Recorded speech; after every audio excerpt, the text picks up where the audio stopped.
The sky above Prime burned orange and red. Fires spread across the capital city like wounds that would not heal. Ambassador stood at the tall window of her chamber and watched another building collapse in the distance. The sound reached her a moment later, a low rumble, then silence. She pressed her crystalline hand against the glass.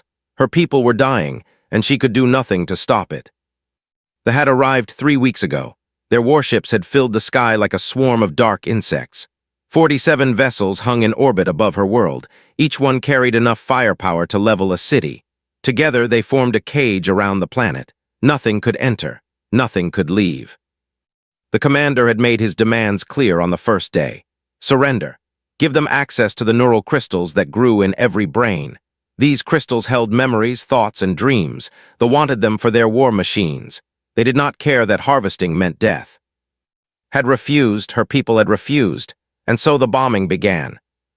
She turned away from the window and walked to her communication console. The screen showed a list of messages she had sent over the past 3 weeks. 47 distress calls to 47 different worlds and governments.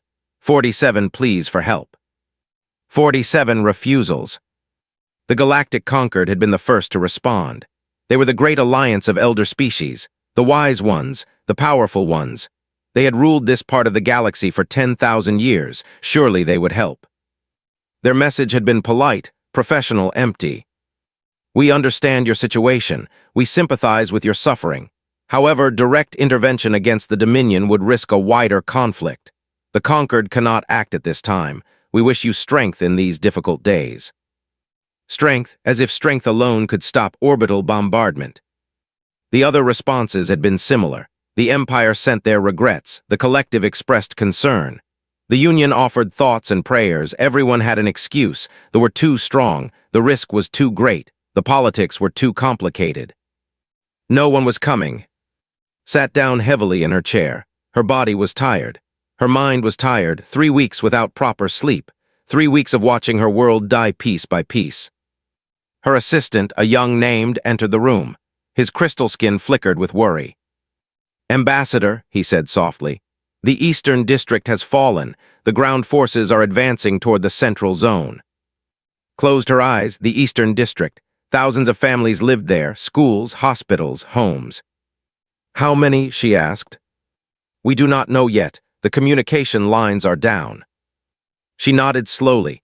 It was always the same answer now. We do not know. We cannot reach them. They are gone. Is there anything else? Hesitated. She could see it in the way his light dimmed slightly. Speak, she said. There is one more option, he said. One species we have not contacted. Looked at him. Who?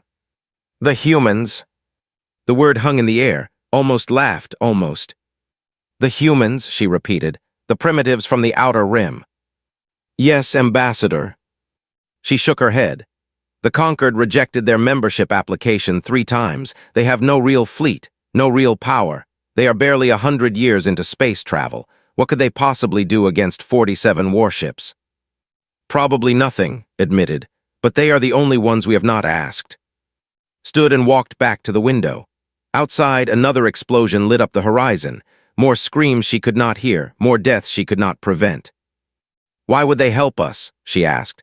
We have never spoken to them. We have never traded with them. When they asked to join the Conquered, we did not even vote in their favor. We thought them too aggressive, too unpredictable, too dangerous. That is true, said. So why would they come? Did not have an answer. Stared at the burning sky. Her reflection looked back at her from the glass. She looked old, broken, defeated. She thought about her daughter. Little Myra was hiding in the underground shelters with the other children. She was only 12 years old. She liked to collect small stones and arrange them in patterns. She wanted to be a scientist when she grew up. If she grew up. Send the message, said. Ambassador. Send a message to the humans. Tell them what is happening here. Tell them our children are dying. Tell them we need help. Tell them. She paused, her voice cracked. Tell them we are begging. Bowed his head. Yes, Ambassador, I will send it immediately. He left the room, remained at the window. She did not expect a response. Why would humans care about a species that had ignored them? Why would they risk their lives for strangers? It made no sense. The conquered species were wiser, older, more advanced than humans, and they had all said no. But she had to try, even if it meant nothing, even if no one was listening, she had to try. Above the planet, the flagship hung in the darkness like a metal mountain. Inside, Warlord watched the destruction below with satisfaction. Everything was going according to plan. The resistance was crumbling. Their allies had abandoned them. Soon, they would surrender, and then the harvesting would begin. His communication officer approached him. "Warlord, we intercepted another distress signal from the surface." "To whom?" "A species called humans, from the outer rim." Made a sound that was almost a laugh. "Humans, those primitives, let them call, no one of consequence will answer. The humans have nothing, they are nothing." He turned back to below another city burned. "Continue the bombardment," he ordered. "Break them completely. I want their surrender by the end of the week." "Yes, Warlord." On the surface, watched the flames spread. She thought about her daughter in the shelter below. She thought about all the children hiding in the dark, waiting for help that would never come. No one was coming. She was certain of it. But somewhere in a distant corner of the galaxy, a battered human warship received her message, and its captain read every word. The UEN Prometheus drifted through the empty darkness of Sector 7. It was a lonely part of space. No planets worth visiting, no trade routes, no reason for anyone to be there except for ships that had nowhere else to go. Captain sat in her quarters and stared at the metal ceiling above her bunk. She had not slept well in weeks. The ship was falling apart. Her crew was exhausted. They were 17 days from the nearest supply station, and the food was running low. She was 43 years old. She had served in the United Earth Navy for 22 of those years. She had seen battles. She had lost friends. She had given everything she had to humanity's small fleet. And now she commanded a dreadnought that was held together with tape and prayers. A knock came at her door. "Enter," she said. Lieutenant Commander James stepped inside. He was her first officer. A good man, loyal, honest, tired like everyone else. "Captain, we received a distress signal." "Sat up from where?" "A planet called Prime. It's in conquered space, 30,000 light-years from here." She frowned. Conquered space? Why would anyone in conquered space send a distress call to us? Handed her the message explains it. They've tried everyone else. No one is responding. Took the pad and read the message. Her face grew still as she absorbed the words. A peaceful species. A brutal siege. Children dying in the streets. 47 warships surrounding the planet. Every major power in the galaxy refusing to help. And at the end, 3 simple words, "Please help us." She read it again, then a third time. "Who are these?" she asked. "A crystalline species, ancient, peaceful. They've never been involved in any wars. They want their neural crystals for weapons technology. The harvesting process kills them." "And the conquered?" His jaw tightened. They declined to intervene, said it was too risky. Stood and walked to her small window. Outside, stars drifted slowly past, each one a sun, each one surrounded by worlds she would never see. How long would it take us to reach Prime? Hesitated. Through normal space, 21 days minimum. The Prometheus is not in condition for that kind of journey. We would need to stop for repairs at least twice. "And another way." "There is one option," he paused, "the Shroud Nebula." The name hung in the air like a curse. Every spacer knew about the Shroud. It was a region of collapsed space where the normal rules did not apply. Radiation storms that could fry a ship's systems in seconds. Gravity wells that appeared from nowhere. Spatial rifts that led to places that should not exist. No conquered species had ever crossed the Shroud and returned. Hundreds of expeditions had tried. Hundreds had failed. "If we go through the Shroud," said slowly, "we could reach Prime in about 46 hours. If we survive." "Yes, if we survive." Turned to face him. "What do you think, James?" Was quiet for a long moment. Then he said, "I think we have no obligation to these people. I think they never helped us. I think the Conquered has treated humanity like dirt since the day we reached the stars. I think going through the Shroud is suicide. And I think those are children dying down there. I think someone asked for help and everyone said no. I think if we do nothing, we're no better than the Conquered." Nodded slowly. "Call a meeting, all senior officers, 10 minutes. The meeting was short, played the distress signal for everyone. She explained the situation. She described the two options, the safe route that would take too long and the shroud route that might kill them all. Then she asked for opinions. Chief Engineer Maria Santos spoke first. The ship is barely holding together, Captain. Half our systems are running on backup power, going through the shroud. She shook her head. I cannot guarantee we'll make it. Noted, said. Anyone else? Lieutenant, the navigation officer, raised her hand. I've studied the shroud. There are patterns in the chaos, not clear ones, but patterns. If we're careful, if we adapt quickly, I think I can find a path. You think? It's the best I can offer, Captain. Dr. Robert Wells, the ship's medical officer, spoke next. If we get through, what then? We'd be one ship against 47. They are not pirates or raiders. They're a military force, a proper one. I know, said. So what's the plan?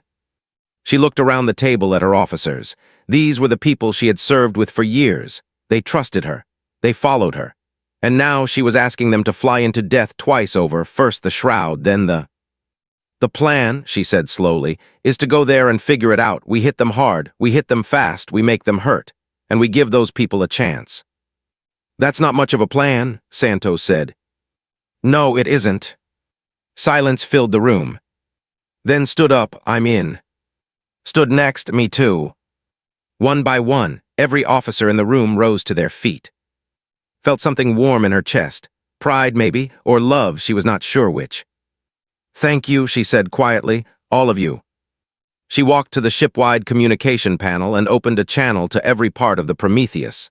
Every corridor, every room, every station. Attention all hands, this is Captain. We have received a distress call from a planet called Prime. An innocent species is being destroyed by the Dominion. They asked the galaxy for help. Everyone said no. She paused, let the words sink in. I'm not going to order anyone to do this. What I'm proposing is dangerous, probably stupid. We'll be crossing the Shroud Nebula, a place no human ship has ever gone.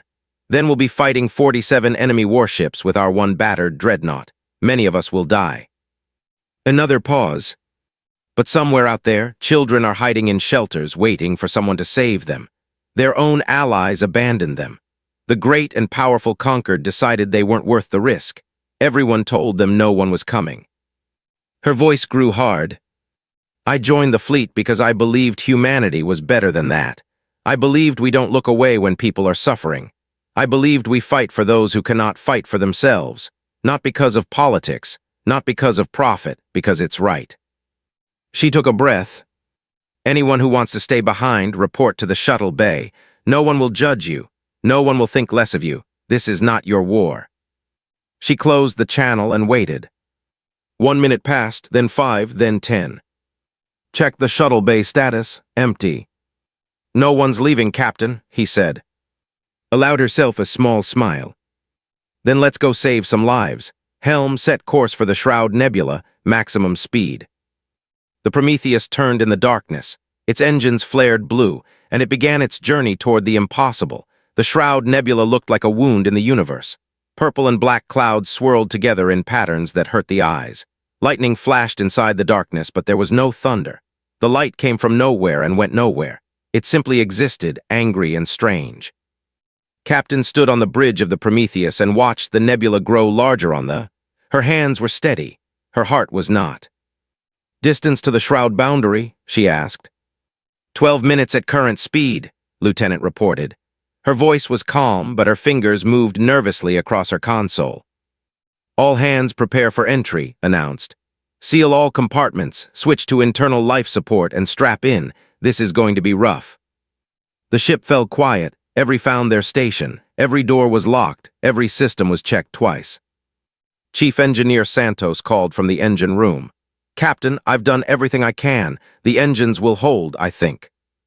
Good enough, said. Keep them running, Maria, no matter what happens. Yes, Captain. The Prometheus crossed the boundary. The first few minutes were not so bad. The ship shook slightly as it entered the strange space. The lights flickered once. Strange colors danced across but the hull held. The systems remained stable. Then the shroud woke up. It began with a radiation storm. It came from nowhere, a wall of invisible fire that crashed against the ship like a wave against a rock. Alarms screamed. Consoles sparked. 3 crewmen in the forward section were thrown from their seats. "Shields at 60%, someone shouted.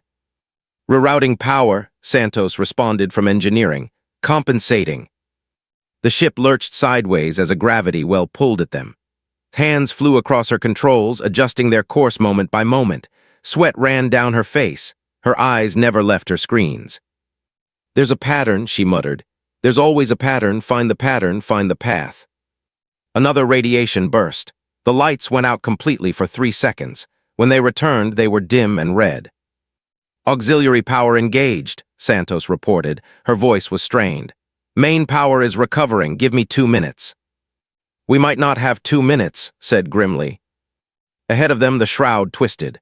A rift opened in space itself, revealing something that should not exist. For a brief moment, they could see another place through the tier. Another galaxy, another time, another reality entirely. "Don't look at it," ordered. "Eyes on your stations, focus on what's real." The rift closed, but another opened behind them, then another to their left. The shroud was testing them, playing with them, seeing what they were made of. Hour after hour, the nightmare continued. The crew worked in shifts, but no one could truly rest. Every time they closed their eyes, something new went wrong. A hull breach in Section 7, a fire in the cargo bay, a crewman who saw things that were not there and had to be sedated. 12 hours in, they found the graveyard. It appeared on their sensors first. Metal signatures, dozens of them, adjusted their course to pass through the area, and then they saw it on the ships, hundreds of ships, floating dead in the purple darkness. They were conquered vessels.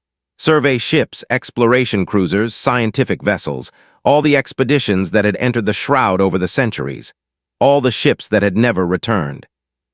They drifted together in a cluster as if the shroud had gathered them like a collection.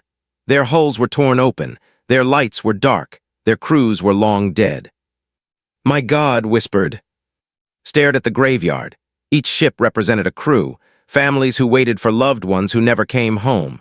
Thousands of lives ended in this horrible place. Her hand moved toward the communication console. Then she stopped. Captain asked. "Their final logs," she said. "We should recover them, let their families know what happened." "We don't have time." She knew he was right, but it felt wrong to pass by without doing something, without acknowledging the dead. "Record their positions," she said finally. "When this is over, we'll come back, we'll bring them home." "Yes, Captain." They continued on. The graveyard fell behind them, but its image stayed in everyone's mind. 24 hours, 30 hours, 36 hours. The Prometheus was dying slowly. Systems failed one after another. Santos and her engineers worked without sleep, moving from one crisis to the next. They welded hull breaches with plasma torches while the metal screamed around them. They replaced burned circuits with spare parts, and when those ran out, with parts stripped from non-essential systems. At hour 40, the main engine failed. "Reports," demanded. "The core is overheating," Santos said. Her voice was hoarse from exhaustion. "If I push it any harder, it will melt." "How long to fix it?" 3 hours, maybe 4. They did not have 3 hours. Every minute they stayed still in the shroud was another minute for something to kill them. "Can you give me anything?" asked. "Anything at all?" Silence on the channel. Then Santos spoke again. "I can give you 60% power, but if we push beyond that, we lose the engine completely. 60% won't get us through." "I know." Closed her eyes. Around her, the bridge crew waited, sat frozen at her console, stood beside her, his face grim. "Then we push beyond it," said. "Give me everything the engine has. When it breaks, we'll fix it on the other side." "Captain, if the engine fails while we're still in the shroud?" "Then we'll die, but we'll die trying. That's all any of us can do." Another long pause. Then Santos laughed. It was a tired, broken sound, but there was something real in it. "You know what? You're right. Let's burn this thing until there's nothing left. Full power coming up." The Prometheus roared forward. The engine screamed in protest. Warning lights covered every console. The ship shook so hard that crew members had to hold on to walls to stay standing. But they moved, faster than before, faster than they should. Hour 44. The edge of the shroud appeared on sensors, a thin line of normal space so close they could almost touch it. "Almost there," said, "just a few more minutes." The shroud made one last attempt to stop them. A gravity surge hit the ship from below, pulling them down into the purple depths. Metal groaned, something cracked deep inside the hull. "Engine at critical," Santos shouted. "I'm losing it." "Hold it together," yelled back. "Just a little longer." The boundary was right there, right in front of them. Normal stars, normal space, safety. The engine died. For one horrible moment, the Prometheus drifted. The shroud's gravity pulled at them, dragging them back into the darkness. Then the engine sputtered, coughed, and fired one last time. The ship shot forward like a bullet from a gun. It tore through the boundary and exploded into normal space. Behind them, the shroud nebula swirled in angry frustration, but it could not follow. They were free. The bridge erupted in cheers. Crew members hugged each other. Someone was crying, someone else was laughing. Slumped in her chair, every muscle in her body ached. She had not slept in 46 hours. She felt 100 years old. Appeared beside her. "We made it, Captain." "Yes, we did." She looked at ahead of them, a blue-green planet hung in the darkness. Prime. And surrounding it, like wolves around a wounded deer, were 47 warships. "Status report," she said quietly. "Hull integrity at 42%, shields at 30%. Main weapons are offline. Auxiliary weapons are functioning at half capacity. Engines are? Well, Santos says she can give us enough to maneuver, but not much else." Nodded slowly. They had survived the unsurvivable. And now they faced an enemy fleet that outnumbered them 47-1. She smiled. "Then let's go say hello." Warlord stood on the command deck of his flagship, the Dominion's Wrath. Below him, Prime burned beautifully. The resistance was nearly broken. A few more days, perhaps a week, and the harvest would begin. He was thinking about the rewards he would receive when his sensor officer interrupted him. "Warlord, we have detected an anomaly." Turned his massive head. His skin was thick and gray like stone. His eyes were small and cruel. "What kind of anomaly?" "A ship, Warlord. It has emerged from the Shroud Nebula." For a moment did not understand the words. The Shroud Nebula was death. Nothing came out of the Shroud. Nothing ever had. "Show me." The main changed, and there it was. A single ship, small and battered, drifting at the edge of the impossible. "Identify it." The sensor officer worked his console. "It appears to be human, Warlord, a human dreadnought. The configuration matches vessels from the United Earth Navy." Human bared his teeth. "The primitives from the Outer Rim, how did they get here?" "They came through the Shroud, Warlord." "That is impossible." "And yet there they are." Stared at the tiny ship on his screen. It was damaged, badly damaged. Black marks covered its hull. Several sections were leaking atmosphere. It looked like something had chewed it up and spit it out. And yet it was here, where no ship should be. Then the communication came. It was broadcast on every frequency. Every ship heard it. Every on the surface heard it. Every satellite and station in the system heard it. A human voice, female, calm and hard as iron. "This is Captain of the United Earth Navy vessel Prometheus. You are engaged in the unlawful siege of a civilian population. You have 60 seconds to withdraw, or we will remove you by force." For a long moment, no one on the bridge spoke. Then began to laugh. It was a deep, rumbling sound that filled the command deck. His officers looked at each other uncertainly, but then they began to laugh too. "One ship," said when he could speak again. "One broken human ship demands that we surrender. This is wonderful. I have not laughed this hard in years." He leaned forward in his command chair.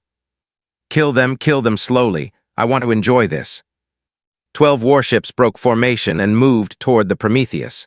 Each one was larger than the human vessel. Each one was undamaged, fully armed, ready for battle. On the Prometheus, Captain watched them come. "Here they come," said. 12 ships, 20 minutes until they're in weapons range." "Good," turned to her tactical officer. "Martinez, what do we have?" Lieutenant Commander Carlos Martinez checked his console. "Main cannon is still offline. We have 4 secondary batteries operational. Missile tubes 1 through 6 are functional. 7 through 12 are jammed." "Shields?" 32% and falling. The emitters are damaged. I can give you maybe one good hit before they fail completely. What about the radiation? Martinez looked up. The radiation. From the shroud, we're still covered in it. Can you use that? Understanding dawned in his eyes. If we vent it correctly, it would blind their sensors for about 90 seconds, maybe 2 minutes. Do it, time it for when they're in close range. The ships approached in standard formation.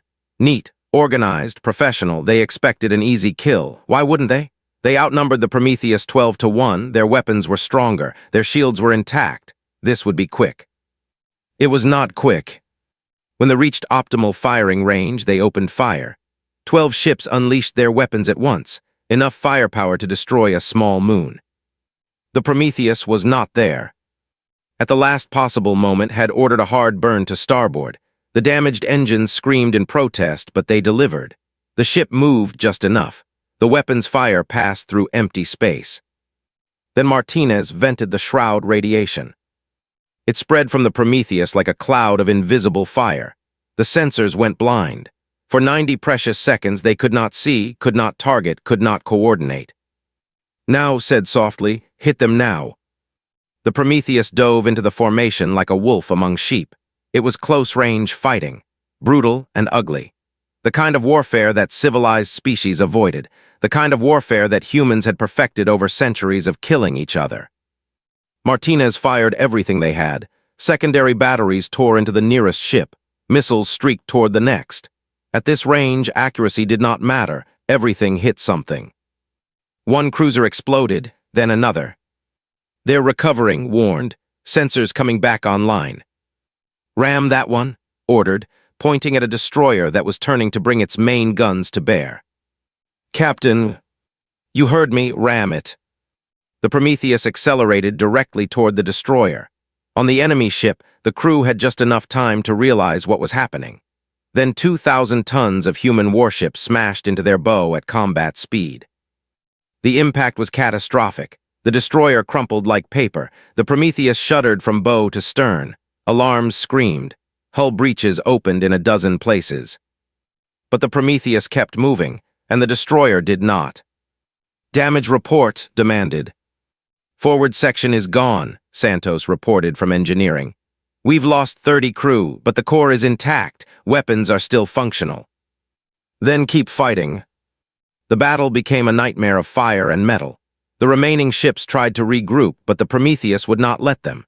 It stayed close, too close for their heavy weapons to track properly. It moved through their formation like a ghost, appearing where they did not expect, striking where they were weakest. On his flagship, watched in growing disbelief. What are they doing? He demanded. This is not how battles are fought. This is insanity. They are not following any known tactical patterns, his tactical officer reported. Their movements are unpredictable. Unpredictable, they're suicidal. They showed another cruiser dying. The Prometheus had somehow gotten behind it and destroyed its engines. Now it was drifting helplessly, unable to fight or flee. 6 ships destroyed, the Prometheus still fighting. Made a decision. All ships full assault, destroy that human vessel now. The entire fleet turned toward the Prometheus. 41 ships, thousands of weapons, enough firepower to crack a planet. On the surface of Prime, Ambassador watched through a telescope that a young engineer had rigged up. She had been watching since the human ship first appeared. She had seen the impossible. They're surrounding it, said beside her.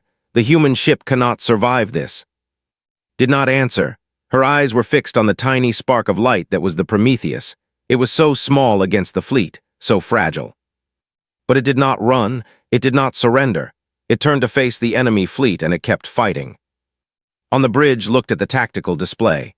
41 red dots closing in from every direction. No escape, no retreat. Martinez, she said, what's the status of the main cannon? Still offline, the power coupling is fused. Can we it? Santos answered from engineering. If I bypass the safety systems and route power directly from the reactor? Maybe, but if it doesn't work, the whole system explodes. We lose the ship. And if it does work? One shot, just one, then the cannon is dead forever. Looked at the flagship sat at the center of the enemy formation. The Dominion's wrath's personal vessel. "Do it," she said. "Give me that one shot." For 30 seconds, nothing happened. The fleet continued to close. Their weapons began to charge. Then the lights on the Prometheus dimmed. Every system except life support went dark. All power flowed to one place, the main cannon. It fired. A beam of pure white light shot across space. It was beautiful, terrible, perfect. It struck the Dominion's wrath directly in the center of its hull. For a moment, the flagship simply hung there. Then it broke apart. A chain reaction of explosions tore through it from bow to stern. Secondary blasts destroyed 2 cruisers that were too close. Warlord had just enough time to realize he was dead. Then he was. The fleet froze. Their warlord was gone. Their flagship was debris. A single human ship had done the impossible. And then that single ship broadcast one more message. "This is Captain. Your warlord is dead. Your flagship is destroyed. We can continue this as long as you want, or you can leave. The choice is yours." For 10 heartbeats, nothing moved. Then the first ship turned away, then another, then all of them. They ran. On the surface, fell to her knees. Tears streamed down her crystalline face. Around her, others were crying, laughing, screaming with joy. "They came," she whispered. "They actually came." Above the planet, the Prometheus drifted alone among the wreckage. Its hull was torn. Its engines were dead. Its crew was exhausted beyond measure. But it had won. The Prometheus drifted in the darkness above Prime. Its engines were cold. Its weapons were silent. Great wounds covered its hull, and the stars shone through holes where metal used to be. Captain walked through the corridors of her dying ship. She moved slowly. Every step hurt. A piece of debris had caught her during the battle, leaving a deep cut across her ribs. Dr. Wells had wanted her to stay in the medical bay. She had refused. She needed to see them, all of them. The first stop was engineering. Chief Engineer Santos sat on the floor with her back against a broken console. Her hands were wrapped in bandages, burned from welding hull breaches during the fight. Her team lay scattered around her, sleeping where they had fallen when the battle ended. "How bad?" asked quietly. Santos looked up. Her eyes were red from exhaustion. "The engine is gone, completely gone. We're not moving under our own power again, ever." "Can we restore life support?" "Already done. We'll survive until help arrives, if help arrives." Put her hand on Santos's shoulder. "It will, I promise." She continued her walk. The medical bay was full, every bed occupied, crew members with burns, broken bones, internal injuries. Dr. Wells moved between them like a ghost, too tired to stop, too dedicated to rest. "Casualties?" asked him. Wells did not look up from the patient he was treating. 73 dead, 112 wounded. Some of them won't make it through the night. 73 out of a crew of 400, nearly 1 in 5. Closed her eyes, she saw their faces. Young faces, mostly. Ensigns and lieutenants who had joined the fleet looking for adventure. They had found something else entirely. "I'm sorry," she whispered. She was not sure who she was talking to, the dead, the living, herself. She made her way to the bridge, was there, still at his station. He had not moved since the battle ended. "Captain on the bridge," someone announced weakly. "At ease," said, "everyone at ease." She walked to the below them. Prime turned slowly. The fires were dying now. The bombing had stopped. For the first time in weeks, the planet knew peace. "We're receiving a transmission," said, "from the surface." "Put it through." Ambassador appeared on the screen. Her crystalline features were wet with tears. Behind her, others had gathered, all of them looking at the camera with expressions of wonder. "Captain," began, her voice trembled. "I do not have words. What you have done, what you have sacrificed."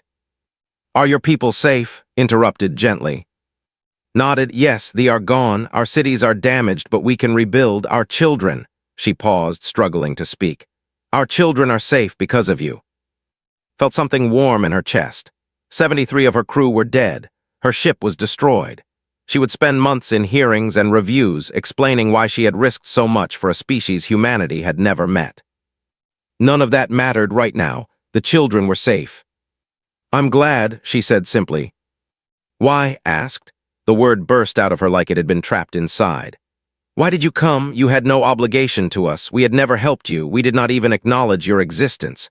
When your people asked to join the conquered, we did not speak in your favor. Why would you do this? Consider the question. It was a fair one. By every logical measure, she should not be here. Her ship should not be dying above this alien world. Her crew should not be dead or wounded. She had risked everything for strangers who had given humanity nothing. You asked for help, she said finally. That is all. That is enough. Stared at her through the screen. Something changed in her expression. The confusion faded, replaced by something deeper. Understanding, perhaps, or respect. I have lived for 300 years, said slowly. I have served my people as ambassador for most of that time. I have dealt with every major species in the galaxy. I thought I understood the universe. She paused. I was wrong. I did not understand it until today. Until I watched one human ship fly through the impossible to save people it had never met. Until I saw your crew die for our children. She bowed her head. Thank you, Captain. On behalf of every who lives and breathes because of what you did, thank you. The transmission ended, stood alone on her shattered bridge looking at the stars. The next few weeks passed in a blur. Ships brought supplies and medical teams to the Prometheus. Engineers worked around the clock to make the human vessel enough to be towed to a repair station. News of the battle spread across the galaxy. At first, no one believed it. One human ship defeating 47 warships. Impossible. A primitive species crossing the Shroud Nebula. Absurd. But the evidence was undeniable. Wreckage floated in orbit around Prime. The fleet had scattered to the far corners of their territory, and the Prometheus, battered and broken, hung above the planet it had saved. The Galactic Concord called an emergency session. For the first time in its 10,000-year history, they invited a human to speak. Stood before the assembly. Representatives from 100 species looked down at her from their platforms. They were ancient, powerful. They had ruled this part of the galaxy when humans were still living in caves. Captain of the Concord speaker began. We have reviewed the events at Prime. What you did was remarkable. Thank you, said. The Concord has decided to extend an invitation. We would like humanity to join our alliance. You would have a seat among us, a voice in galactic affairs, the recognition your species has sought for decades. The chamber fell silent. This was the moment humanity had been waiting for since first reaching the stars. Membership in the Concord, acceptance by the elder species, a place at the table. Looked around the great chamber. She saw the faces of beings who had watched Prime burn and done nothing. Beings who had received the distress calls and sent polite refusals. Beings who had calculated the risks and decided that innocent lives were not worth the trouble. No, she said. The chamber erupted. Delegates shouted. Protests filled the air. The speaker had to call for silence 3 times before order was restored. Captain, the speaker said carefully, perhaps you do not understand what we are offering. This is an unprecedented opportunity for your species. I understand perfectly, replied, and my answer is still no. May I ask why? Took a step forward. Her voice was calm, but it carried to every corner of the massive chamber. We did not go to Prime for a seat at your table.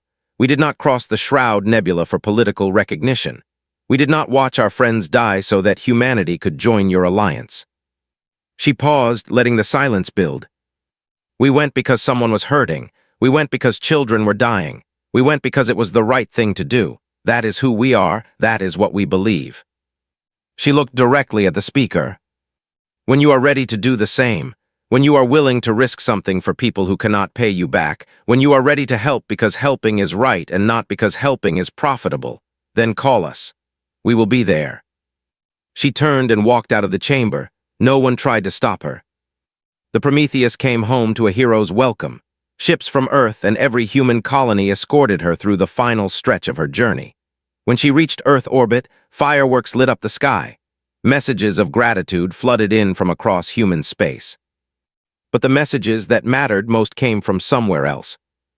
They came from Prime, from children who drew pictures of a broken ship with a brave crew, from parents who named their newborns after human officers who had died protecting them, from an entire species that would never forget what humanity had done. And they came from other worlds too, smaller species, weaker ones, peoples who had been ignored by the Conquered for centuries. If we ever need help, they wrote, may we call on you? The answer was always the same, yes, always. Years later, when historians wrote about the moment everything changed, they always came back to the same phrase. It appeared in textbooks and speeches and monuments across 1,000 worlds. A simple statement that had come to define humanity in the eyes of the galaxy. When no one else would come, the humans did. And they always would.